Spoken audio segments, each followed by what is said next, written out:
काय म्हणताय? सर कोणी म्हणाले चंद्रकांत पाटील यांना भेटून आले का?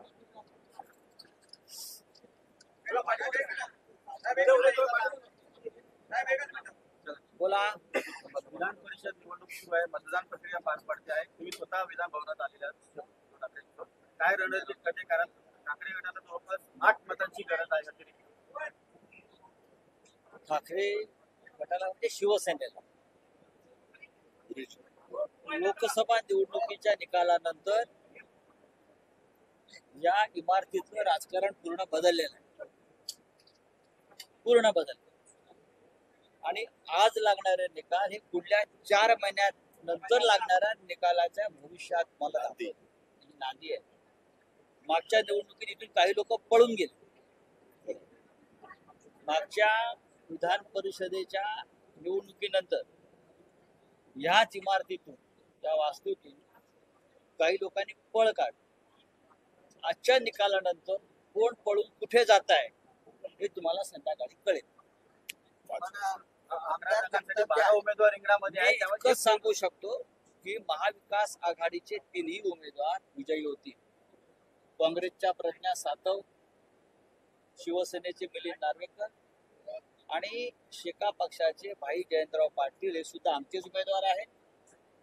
आम्ही ह्या पद्धतीनं मतदान केलेलं आहे की 3ही उमेदवार अगदी व्यवस्थित निवडून येतील आणि तुम्हाला संध्याकाळी चित्र स्पष्ट झालेलं दिसेल. मी कोण पडेल सांगणार नाही. आम्ही 3 जागा आमच्या स्वतःच्या महाविकास आघाडीच्या जिंकतो. आपण विधिमंडळात आला तर एक वेगळा माहोल आपल्याला पाहायला मिळाला.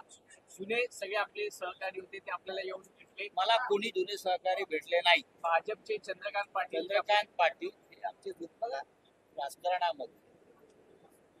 आम्ही दिल्लीला मोदींना भेटतो, अमित शाही भेटतात लॉबी, तेही आमचा हात हातात घेतात, गप्पा मारतात.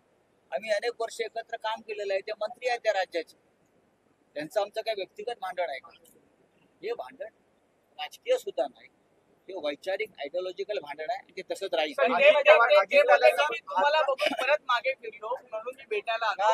आम्हाला म्हणाला की आपण परत एकत्र यायला आम्हाला बघून प्रत्येकाला मागे फिरावंच लागेल हे तुम्हाला संध्याकाळी दिसेल.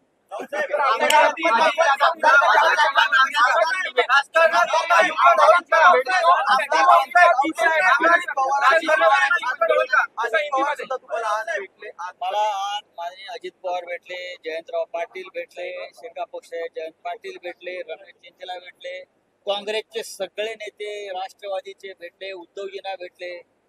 चांगला माहोल आहे ना, आणि तो तसाच राहायला हवा. महाराष्ट्राची परंपरा आहे.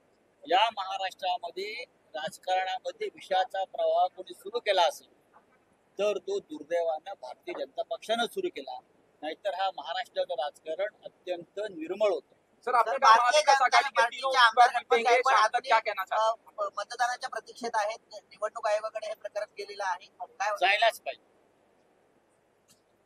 अनिल देशमुख तुरुंगात होते, त्यांना मतदानाचा अधिकार ह्याच निवडणूक आयोगानं नाकारला होता. नवाब मलिक यांनाही एकदा हा मतदानाचा अधिकार नाकारला होता. जर निवडणूक आयोग तटस्थ विपक्ष असेल तर आज गणपत गायकवाड यांना मतदान करू देणार नाही.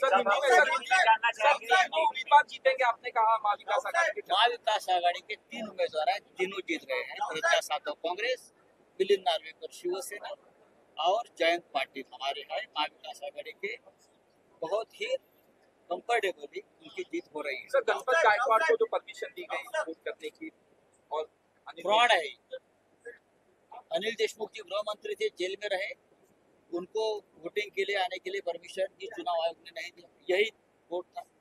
नवाब मलिक साहब को नहीं दिया, लेकिन गणपत गायकवाड़ साहब को मिल रहा है. तो उसका मतलब आप समझ लीजिए. सर, यहाँ पे आके अजित पवार बाकी लोगों से मिले, आपने क्या कहना चाहिए? इतना होता है, एक साथ काम किया इतने सालों से. हमारा थोड़ा उनका व्यक्तिगत झगड़ा है, पर्सनल वॉर है, पॉलिटिकल है. चंद्रकांत पाटिल आपको मिलने के लिए वापस पीछे आए. अरे नाम ना प्रश्न विचारतो ना, वापस आपके मिलने के लिए पीछे आए तो आप उनको बोला कि हमको वापस एक बार एक साथ आना चाहिए. एक साथ चाय पीने को आना चाहिए। कोई दिन हमने एक साथ चाय नहीं पी।